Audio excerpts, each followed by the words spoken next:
El libro de Mateo, específicamente capítulo 24, versículos 37 a 39, traza un paralelo cauteloso entre la era de Noé y la segunda venida. Esto naturalmente lleva a preguntar qué estaba sucediendo durante el tiempo de Noé. El período conocido como los días de Noé se caracteriza no solo por la conocida historia de lluvias torrenciales y un arca, sino también por el surgimiento de los nefilines. Estos seres nacieron de la unión de entidades celestiales, frecuentemente referidas como hijos de Dios, y mujeres terrenales. Este evento sin precedentes condujo al surgimiento de los nefilines, que eran poderosos y significativos en la formación de un mundo al borde de la decadencia espiritual y moral, un mundo de hombres poderosos, imaginaciones malignas y maldad abrumadora. La Biblia destaca la figura de Enoc, la séptima generación desde Adán, que caminó en rectitud. Enoc, un profeta, es mencionado en el penúltimo libro de la Biblia, el libro de Judas. En este libro, Judas hace referencia a una profecía de Enoc, subrayando la profundidad de su visión espiritual y significado en la narrativa bíblica. Judas 1, versículos 14 y 15, y también Enoc, el séptimo desde Adán, profetizó sobre estos diciendo: «He aquí que el Señor viene con 10.000 de sus santos, para ejecutar juicio sobre todos y para convencer a todos los impíos, entre ellos, de todas sus obras impías que cometieron de forma impía, y de todas las palabras duras que pecadores impíos hablaron contra él». Enoc, el hombre que caminó con Dios antes del diluvio. Enoc, el hombre que caminó con Dios y no fue más visto, pues Dios lo llevó. Enoc, el hombre que nunca murió. Enoc, el padre de Matusalén, el hombre más longevo mencionado en la Biblia. Enoc, que figura en la genealogía de Jesucristo en el Evangelio de Lucas. Enoc, reconocido en Hebreos 11, versículo 5, por su fe como alguien que agradó a Dios y fue llevado para que no viera la muerte.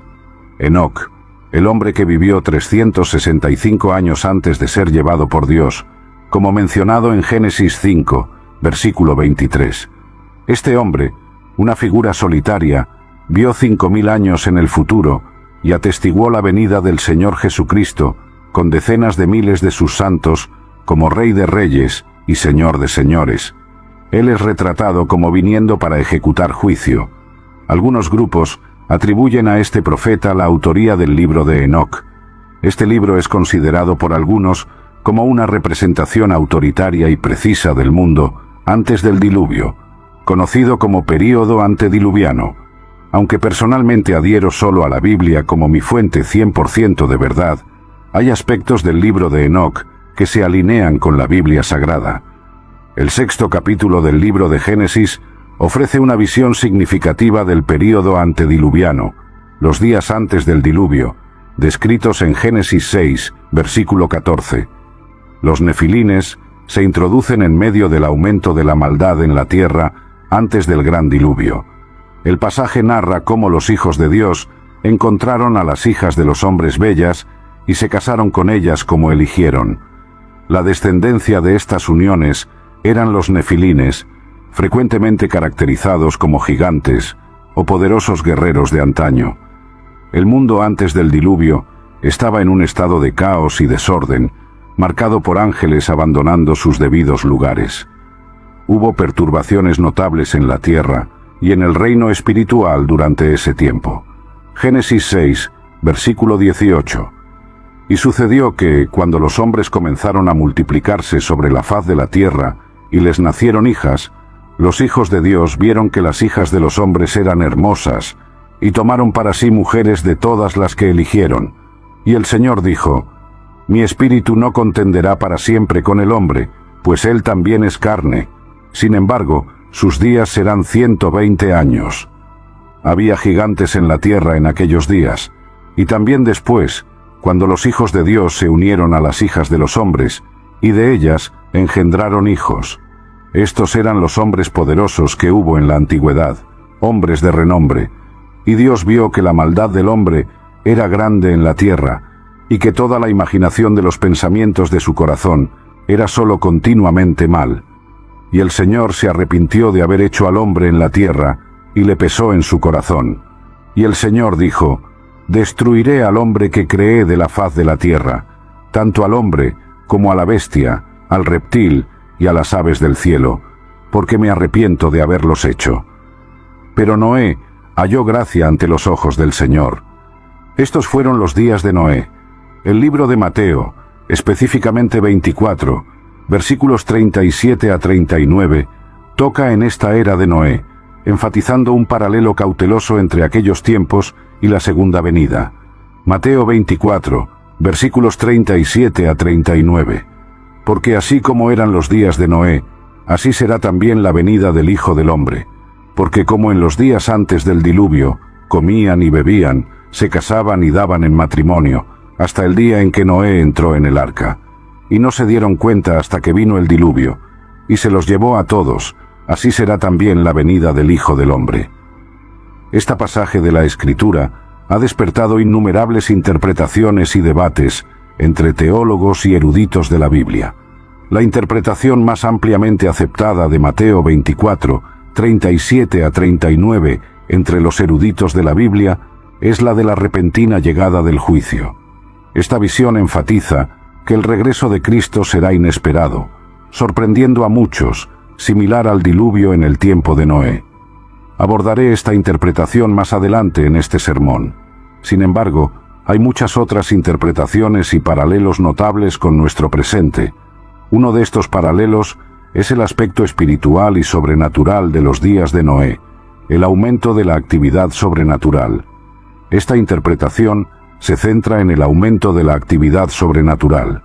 La narrativa en Génesis 6, versículo 14, sirve como un recordatorio marcado de un mundo tan oprimido por la maldad que justificó una intervención divina en una escala sin precedentes. La implicación de los hijos de Dios con mujeres humanas, llevando al surgimiento de los nefilines, ha sido un tema de intenso debate y estudio entre teólogos y estudiosos bíblicos durante siglos. La concepción de que seres celestiales o entidades espirituales pudieran interferir directamente en los asuntos humanos, resultando en el nacimiento de una raza híbrida, es tan intrigante como alarmante.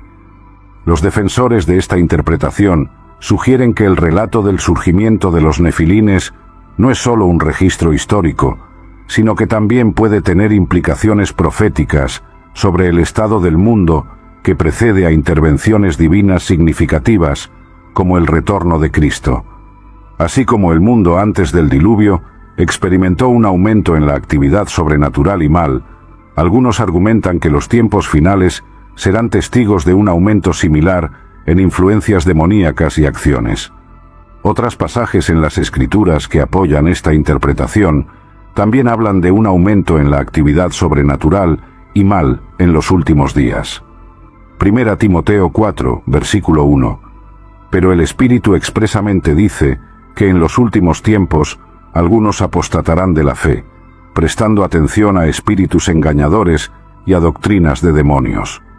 El creciente interés en los nefilines, evidenciado por el creciente número de búsquedas en Google, refleja una fascinación más amplia de la sociedad por lo sobrenatural. En una era donde los relatos de fenómenos inexplicables y de otro mundo se están volviendo más comunes, las personas se están volcando a textos antiguos y narrativas bíblicas en busca de respuestas. Los nefilines, seres misteriosos mencionados en la Biblia, representan una conexión entre lo terrenal y lo divino, lo físico y lo espiritual. Esta curiosidad es alimentada aún más por un aumento global en experiencias sobrenaturales reportadas. Individuos de diversas culturas y orígenes afirman tener encuentros con entidades que no se conforman con nuestro entendimiento del mundo natural. Tales relatos despiertan intriga y un deseo de entender lo desconocido, llevando a las personas a investigar temas como los nefilines. Además, nuestra era está marcada por una creciente apertura a lo sobrenatural. Los medios de comunicación populares, películas, libros y series de televisión frecuentemente exploran temas que involucran ángeles, demonios y reinos espirituales, influenciando el interés público. La verdad es que, en este momento, en la Tierra y en nuestra nación, estamos viendo el mundo espiritual afectar a este mundo como nunca antes. Recientemente, incluso hubo informes de grandes grupos de personas presenciando criaturas sombrías y enormes. Esto sugiere un aumento notable de lo que algunos creen que es el poder demoníaco en la Tierra. Recuerdo una ocasión en la que un ministro estaba predicando sobre el aumento de la actividad demoníaca y dijo que, después de predicar un sermón sobre este tema, un policía se le acercó. El policía dijo: «Pastor, lo que está diciendo es tan cierto. Soy policía y las cosas que veo en servicio me dejan impactado. Soy el primero en responder a emergencias y algunas de las cosas que he presenciado y algunas de las situaciones que he encontrado solo pueden explicarse por el hecho de que un espíritu demoníaco está involucrado. He visto objetos moverse literalmente cuando no había nadie allí para moverlos. He visto enjambres de moscas tomar una habitación específica en las casas de las personas, cientos de moscas. He visto a personas hacer cosas con sus cuerpos que desafían las propias leyes de la física. Hay muchas cosas extrañas sucediendo en este mundo». Además de estos, informó haber recibido llamadas a lugares donde el aire parecía pesado, como si estuviera cargado con una presencia invisible. Una vez, llegó a una casa donde la familia afirmaba escuchar susurros perturbadores por la noche. En el momento en que entró, un escalofrío recorrió su espina dorsal, una sensación inexplicable de ser observado. Lo que más le perturba es el impacto en los niños. Vio a jóvenes hablar en idiomas que nunca aprendieron o demostrando conocimiento sobre cosas mucho más allá de su comprensión. En los días de Noé, seres espirituales tuvieron influencias sobre el mundo en aquella época, lo que dio origen a los nefilines. El mundo de los nefilines era uno de decadencia espiritual y degradación moral. Su presencia puede haber acelerado aún más la decadencia, con sus acciones y las culturas que influenciaron, llevando a la humanidad aún más lejos de Dios. En nuestra era contemporánea, no se puede ignorar los varios signos y manifestaciones de una guerra espiritual aumentada, relatos de posesiones demoníacas, intensas batallas espirituales y la influencia pervasiva de entidades espirituales negativas en la cultura popular parecen hacer eco del ambiente prediluviano. La visión más comúnmente aceptada de Mateo 24, versículos 37 a 39, se centra en la repentina llegada del juicio. Esta interpretación lleva un profundo sentido de urgencia y un recordatorio sobrio de la naturaleza impredecible de la intervención divina. Traza paralelos entre los días de Noé y el eventual retorno de Jesús, destacando que, a pesar de las advertencias anticipadas, la humanidad tiende a volverse complaciente, a menudo enredada en rutinas diarias y placeres. En los días que precedieron al diluvio, Noé se destacó como un faro de rectitud, advirtiendo incansablemente a sus contemporáneos sobre la catástrofe inminente. Sin embargo, sus advertencias fueron ignoradas. La sociedad estaba profundamente enraizada en búsquedas mundanas y se mofó de las admoniciones de Noé, desestimándolo como un alarmista o loco. Pero cuando las lluvias comenzaron y las aguas subieron, sus risas se transformaron en gritos de desesperación. En ese punto ya era demasiado tarde. Los defensores de esta interpretación observan que Jesús, al enseñar sobre los tiempos finales, se inspira en esta narrativa, sugiriendo que la historia tiende a repetirse. Así como en los días de Noé, habrá aquellos que despreciarán las señales y optarán por permanecer ciegos al juicio inminente. El retorno de Cristo, similar al diluvio, será súbito, tomando a muchos por sorpresa. Esto sirve como un recordatorio pungente de la naturaleza esencial de la vigilancia espiritual. En un momento inesperado, la historia presenciará una vez más la manifestación ineludible del juicio divino. Esta visión sostiene que, cuando Jesús comparó su segunda venida a los días de Noé, ofreció percepciones sobre qué esperar. Jesús explicó que la vida continuaría con sus rutinas habituales: comer y beber, casarse y darse en matrimonio. Aunque estas actividades puedan parecer comunes, sus implicaciones en nuestro camino espiritual son profundas. Esta interpretación sugiere que Jesús estaba enfatizando el concepto de negocios como de costumbre en el tiempo de Noé. La gente seguía con sus rutinas diarias, centrada en las necesidades y deseos inmediatos, ajena al juicio inminente. De la misma manera, Jesús advierte que muchos estarán involucrados en actividades cotidianas comunes, desatentos a la realidad espiritual, desplegándose a su alrededor. Este paralelo también se aplica a la muerte. Hay personas viviendo sus rutinas diarias hoy, sin saber que podría ser su último día.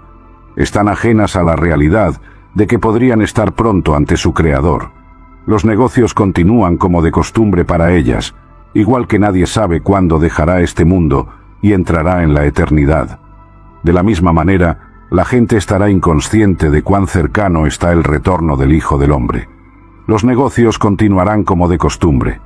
En los días de Noé, la humanidad hizo una elección consciente de alejarse de los caminos justos de Dios. Se entregaron al pecado, abrazando el relativismo moral y la gratificación personal por encima de todo. La búsqueda del placer y los deseos egocéntricos se convirtieron en su enfoque principal, llevándolos lejos de la verdad y bondad de Dios. Este alejamiento de los mandamientos de Dios causó una decadencia espiritual y moral en la sociedad, con consecuencias devastadoras para las generaciones siguientes. Lo que es profundamente perturbador es que, en medio de la decadencia moral, la vida parecía continuar como de costumbre. La gente iba sobre sus rutinas diarias, aparentemente ajena a la oscuridad espiritual que los rodeaba. El mundo funcionaba, se celebraban matrimonios y se compartían comidas, como si nada estuviera mal. Es un recordatorio pungente de que la apariencia de normalidad puede ser engañosa, adormeciéndonos en la complacencia y cegándonos ante la realidad de nuestra condición espiritual. Nuestro mundo está lleno de personas así, personas que son espiritualmente ciegas, inconscientes de su necesidad desesperada por un Salvador. Sin embargo, están disfrutando de la vida, haciendo caminatas y apreciando el paisaje, saliendo con sus intereses amorosos, yendo al cine a ver una película que esperaron meses para ser lanzada, comprando coches nuevos, celebrando ocasiones, sin saber que el juicio está llegando, sin saber cuán rápidamente se está acercando el juicio. Sin embargo, están viviendo vidas normales, espiritualmente ciegas, pero viviendo sus vidas normales. La contundente verdad es que muchos estaban espiritualmente ciegos durante el tiempo de Noé. Eran incapaces o estaban renuentes a ver el verdadero estado de sus almas y el juicio inminente que les esperaba. Fueron cautivados por el encanto del pecado y la búsqueda de deseos personales, abandonando la verdad divina. Esta ceguera espiritual les impidió reconocer la necesidad desesperada de arrepentimiento y reconciliación con Dios. Esta interpretación cree que, cuando Jesús habló sobre la vida continuar como era en los días de Noé, estaba enfatizando el concepto de negocios como de costumbre. Pues, en un momento inesperado, la historia presenciará una vez más la manifestación innegable del juicio divino.